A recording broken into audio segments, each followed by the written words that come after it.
Thank you, Ken. Can we get the group in the table and do a little Q&A?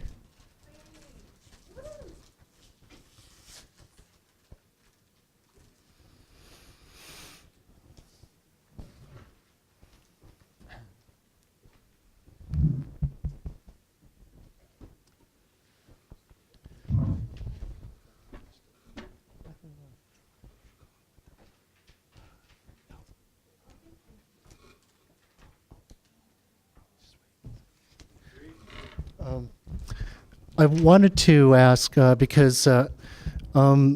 since dealing with planning and land use, as far as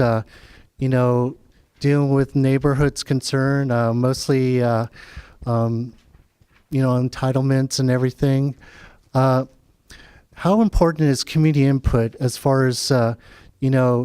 of making the right judgment as far as a certain project? Because not size fits all, because it really depends on each block. Because I've seen a couple of projects where there was no guest parking requirements, but in some cases, when you look at neighborhoods, they're being slammed by so much being people using car, because we're still using the cars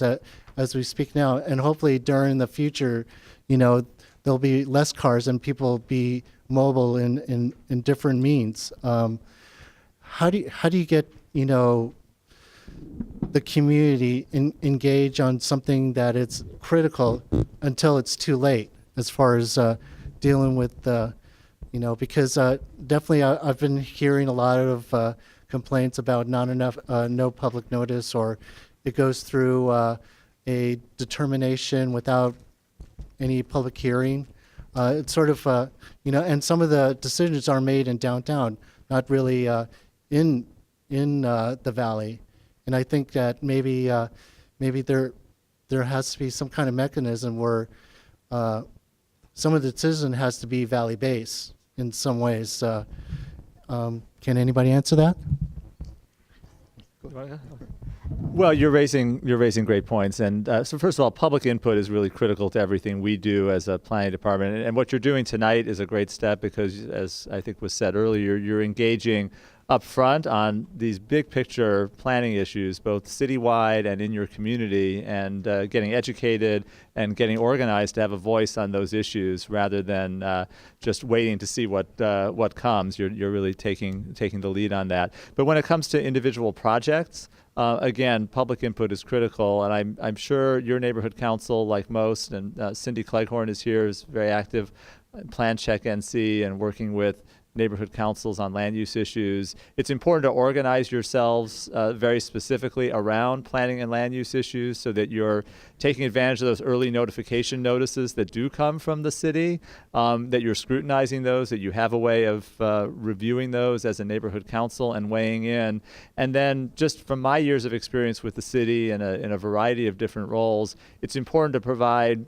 constructive and thoughtful input, and to make that input not just about what you don't want, and because that's often, I think, what people hear, and then tune out the fact that, well, this community doesn't want to see this project, but to provide constructive input about the vision that you do have for your community, and how to shape that project in a positive way, that it fits that overall vision, as Brad said, that you have a consensus vision that you've developed, and then you're able to articulate your input on individual projects in a way that's consistent with that vision and takes a positive tone as well. As somebody who deals with the entitlement side and works with communities quite a bit, the greatest value that I get is working with the communities in a positive direction, where a community looks at somebody coming into the community, hopefully as an investor in the community, and as a result, wanting to work with that group or that individual in order to